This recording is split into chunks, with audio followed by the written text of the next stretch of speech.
Karbala का मैदान सिर्फ एक जंग का मैदान नहीं था, ये इंसानियत का सबसे बड़ा इम्तिहान था। यहां तलवारों से ज्यादा दिलों का इम्तिहान लिया गया। और इसी मैदान में एक ऐसा नाम था जिसका जिक्र आज भी वफा, हिम्मत और बहादुरी की सबसे बड़ी मिसाल है। हजरत अब्बास इब्न अली अलैहिस्सलाम। हजरत अब्बास अलैहिस्सलाम इमाम अली अलैहिस्सलाम के बेटे थे और इमाम हुसैन अलैहिस्सलाम के सगे और वफादार भाई। उनकी परवरिश ऐसे घर में हुई थी जहां हक, सच्चाई और ईमान सिखाया जाता था, इसलिए उनकी शख्सियत बचपन से ही अलग थी। बहादुरी उनके अंदर थी, लेकिन उससे भी बड़ी चीज उनकी वफा थी। जब करबला का सफर शुरू हुआ तो हजरत अब्बास अलैहिस्सलाम बिना किसी सवाल के अपने भाई के साथ चल पड़े। मदीना से मक्का और फिर करबला तक का यह सफर आसान नहीं था।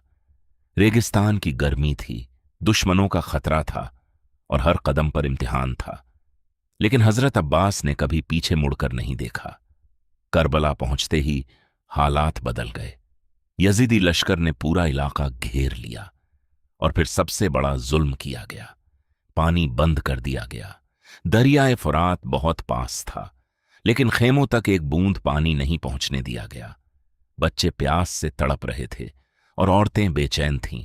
छोटी बच्ची सकीना सलामुल्लाह अलैहा बार बार पानी मांग रही थी। ये मंजर हजरत अब्बास अलैहिस्सलाम के दिल को चीर रहा था, लेकिन उन्होंने सब्र किया क्योंकि वह अपने भाई के हुक्म के पाबंद थे। 9 मुहर्रम की रात करबला में सन्नाटा था, सिर्फ इबादत की आवाजें थीं। हजरत अब्बास हर पल अपने भाई के साथ खड़े रहते थे, जैसे एक वफादार साया। फिर आया 10 मुहर्रम। सुबह से ही जंग शुरू हो चुकी थी। एक एक करके साथी शहीद हो रहे थे और करबला का दर्द बढ़ता जा रहा था। अब हालात और भी मुश्किल हो गए थे। बच्चों की प्यास हद से बढ़ चुकी थी और हर तरफ सिर्फ दर्द था। हजरत अब्बास अलैहिस्सलाम अपने भाई के पास गए और पानी लाने की इजाजत मांगी। सिर्फ बच्चों के लिए यह वह पल था जिसमें वफा का असली इम्तिहान था। इमाम हुसैन अलैहिस्सलाम ने कुछ देर खामोशी से अपने भाई को देखा और फिर इजाजत दे दी। हजरत अब्बास ने अपना आलम उठाया और दरियाए फुरात की तरफ बढ़ गए। जब वह दरिया के पास पहुंचे तो पानी उनकी आंखों के सामने था, लेकिन उन्होंने पानी नहीं पिया क्योंकि बच्चों की प्यास उनके सामने थी।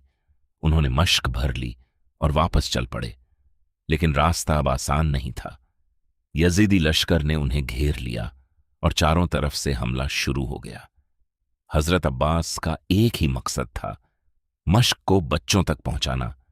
एक हाथ पर वार हुआ, फिर दूसरा हाथ भी जख्मी हो गया, लेकिन उन्होंने आलम को गिरने नहीं दिया।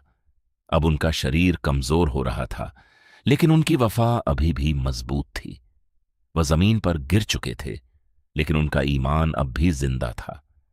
आखिरी लम्हों में उन्होंने अपने भाई इमाम हुसैन अलैहिस्सलाम को याद किया और करबला की रेत पर अपनी आखिरी सांसें अल्लाह के हवाले कर दी। जब इमाम हुसैन वहां पहुंचे तो वह मंजर बहुत दर्दनाक था।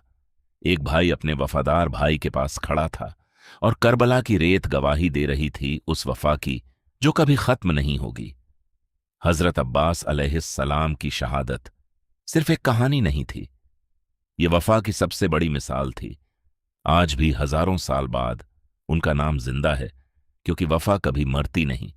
सलाम हो हजरत अब्बास अलैहिस्सलाम पर, सलाम हो करबला के तमाम शहीदों पर।